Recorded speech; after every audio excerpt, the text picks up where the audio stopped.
अगर आप चाहते हैं भोजपुरी हिट सॉन्ग सबसे पहले आप तक पहुंचे, तो ठाकुर म्यूजिक चैनल को सब्सक्राइब करना ना भूलें और बेल आइकन दबाना ना भूलें।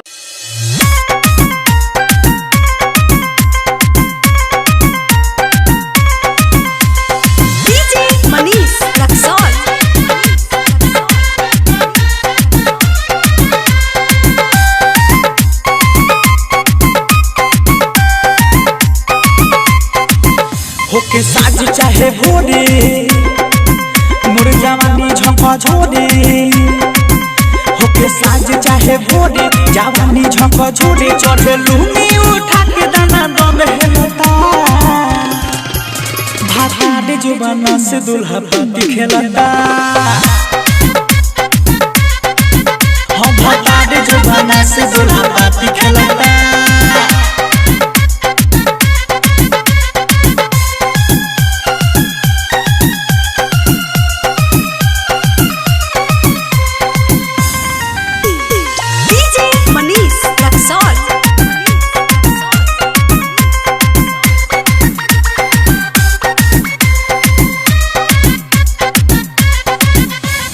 ओढ़ना बिछावना देता रोजे नासी, बुझे जवनिया मुरई मली के गाछी, ए सखी ओढ़ना बिछावना देता मुर नासी, बुझे जवनिया मुरई मली के गाछी, लहना उठा के कोहे बच पला गुली, तेरा से हाथ मोर जो बन गइल झुली, मजा महादे में होके रुज साजा दे देता, भातार जुबाना से दुल्हा पाती खेलता, भातार जुबाना से दुल्हा पाती खेलता।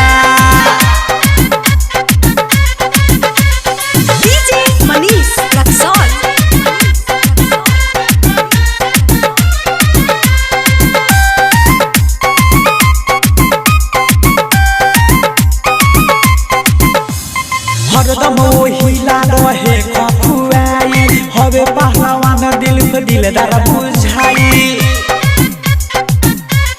का कहीं हरदम ओहिला रहे खपुआई, हवे पहलवान दिल पे दिलदार बुझाई, कहवन समुद्र से ना कहिले लाजे, पियावा का साई लाठी लहमे में भाजे, देखी दीनानाथ समझिए मजा रोज लेता, भातार जुबाना से दुल्हा पाती खेलता, भातार जुबाना से दुल्हा पाती खेलता। डायमंड रिकॉर्डिंग स्टूडियो छौड़ा दाना।